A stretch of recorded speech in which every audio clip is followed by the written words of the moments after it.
The next drawing we're going to do has two characters in it, and the two are Dirk and the dragon Singe. Now, Dirk is a little tiny character, and Dragon is a great big character, Singe is. So what I'm going to do to cheat this a little bit is I'll pull Dirk into the foreground so that he stays kind of big, and push the dragon into the background. And I think just to get this thing to work, I'm going to sketch out how I can do this. This dragon is sort of looking at Dirk like that.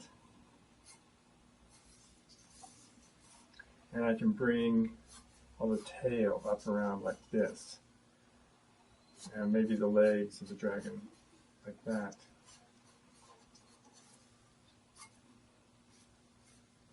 So I think that's going to work.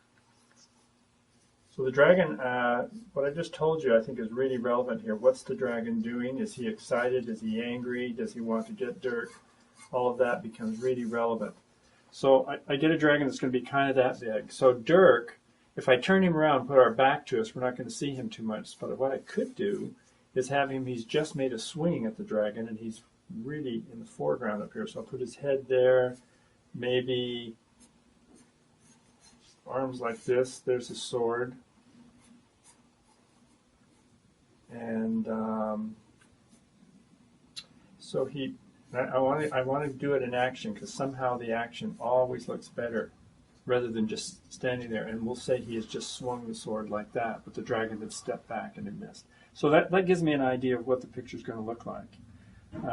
Right now I've got this down in this corner, so it looks like we're going to probably have to take the little seal and put it over in this corner, but I think it'll work. So let's get this Singe dragon to work for us. Really important. I'm going to just slightly detail again, so I know what I'm drawing here. The eyes will be somewhere in there.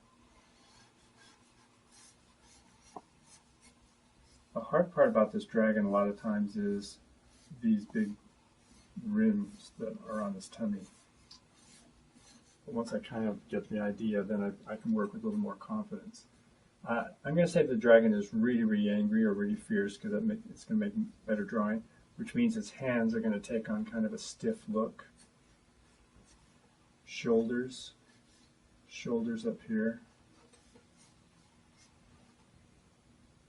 That's going to work great. Then I'll put all the spines and all the decoration on just a little bit later. Let's see what Dirk's going to look like. I think he's going to be looking back towards the dragon, so I've got the eye line right there, and I'm going to put his eyes looking up at the guy. So it's sort of like that. Here would be his helmet.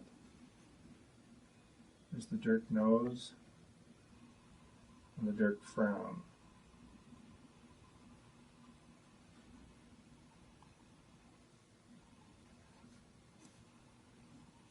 That works. And his shoulders. It's really hard with human characters. You have to get the anatomy just right, or anyone looking at it says, it doesn't look right. And they'll spot it immediately. Even if they're not an artist, they'll spot it.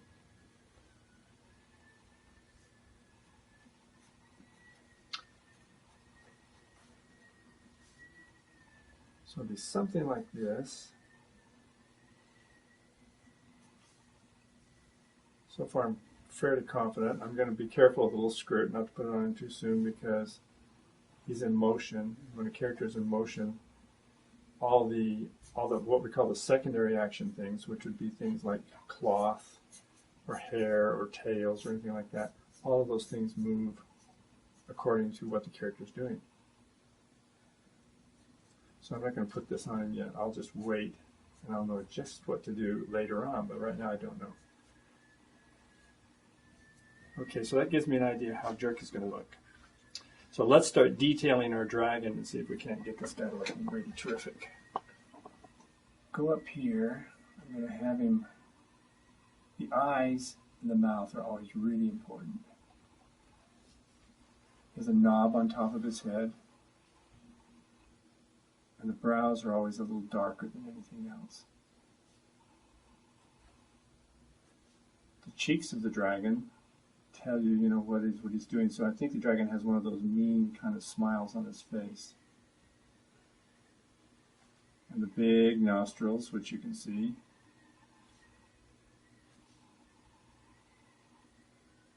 when we were first learning how to draw this dragon, everybody had a lot of fun with it because we hadn't a clue. No one knows what a dragon really looks like, unless you look at the kimono dragons, and you just don't know. So you have to make something up. So we stuck right on his bottom of his chin these two great big warts with these little growths that come out of them. And we went up at the top of his head, on the knot on top of his head, and did the same thing, so that he has these appendages that come out of his head. And it made him really interesting. Then we thought, well, why not put sort of like out of the same point right here, we're going to put these big fan-like things on his cheeks, which are like fins. And he suddenly got very interesting. And what we use these for is whenever he looked like he had a burst of adrenaline, these things would open up and these would straighten out so that it gave us little appendages that gave him expression. We thought we were so clever in those days. Now I'm getting the regular dragon tongue right now rather than having just spit the fire. So now let's head into the back of the dragon. He has all these really great looking spines on his back, which drive animators crazy. But they're also part of his charm. And if you go up here like this, you have to start putting all these little lines. Now these things tell you what the perspective of the dragon is. Since it looks like we're kind of upshot, I like to kind of change the direction and make them go up, so that we look like we're looking up underneath him, which I think helps. Now he's also a very strong guy, so you want to give him, all the musculature that he needs to be a dragon, and also a little detail that I'm going to get more into later on. So he has all these little warts all over him.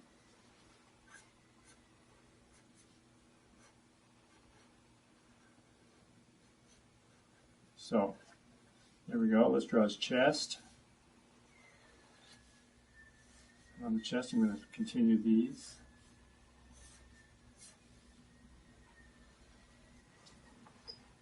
So far, I'm liking it.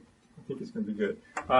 Right then here again, here's some of these little warts. They get all over his skin. I don't know what those are. It just makes him look a little bit kind of like an animal, so we do that. And I even forgotten who came up with that idea. But it was a combination of a lot of people working together. See, now I've kind of got a straight over here with these curves. Those are playing against each other. And against this straight, here's another curve. But I don't want to parallel anything, because parallel lines usually are boring things. And here we go. Let's get into the legs. Again, since he is he's angry right now, I think what we want to do is we want to get all of the feet, the toes, the hands, the fingers, and all that to be very stiff looking, so that he's got them extended. And the claws on the end of them, it's going to make it look really, really good.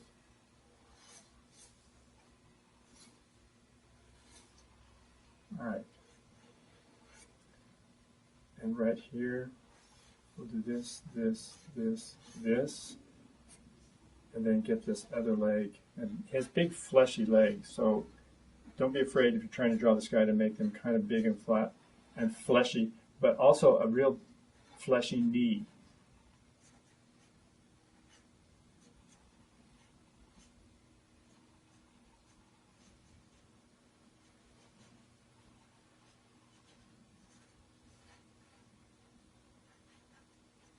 There we go.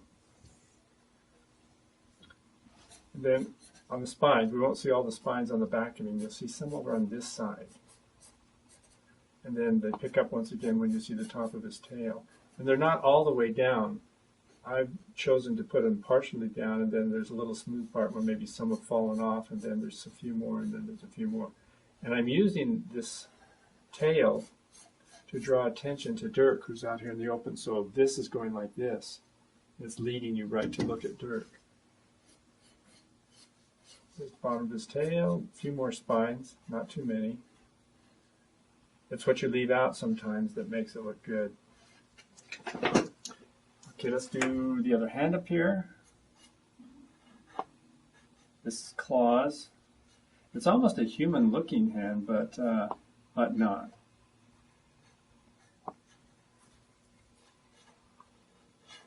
This is foreshortened. So there's the bicep. Here would be the elbow down here. And then we decorate it with the few little warts. That does that. All right, let's finish off Dirk for us. We're almost there.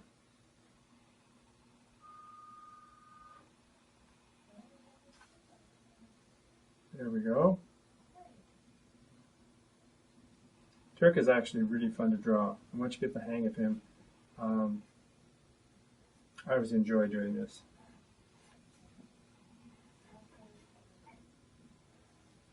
Sometimes I can't exactly talk why I'm doing some of the things, but it's sort of an intuitive process after a while.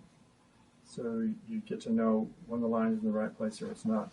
Don't be afraid to use your eraser, because that's why we make mistakes. You just admit them, erase it, and go on. All right. Now, Dirk, you have to think through this. You know, how is he grasping? Here's his hand. His thumb goes around the other side. This other hand is upside down, and this is the thumb here. All right, and so I'm liking that. Let's draw the hilt of the sword. This will tell us kind of how the sword angle is. There's the knob on the end of the hilt of the sword. Now we have to draw the sword itself. And there we are. Now I'm ready to kind of put clothes on this guy. And I know that I'm going to let that fly up there because he's moving forward, so this trails behind like a secondary action. There's his other leg.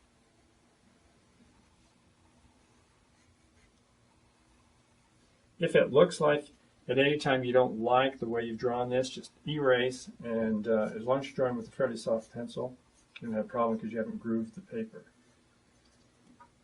He has big, big legs down to him, almost no ankles at all. And no one knows why he has no ankles. We just accept it. So there's your Dirk.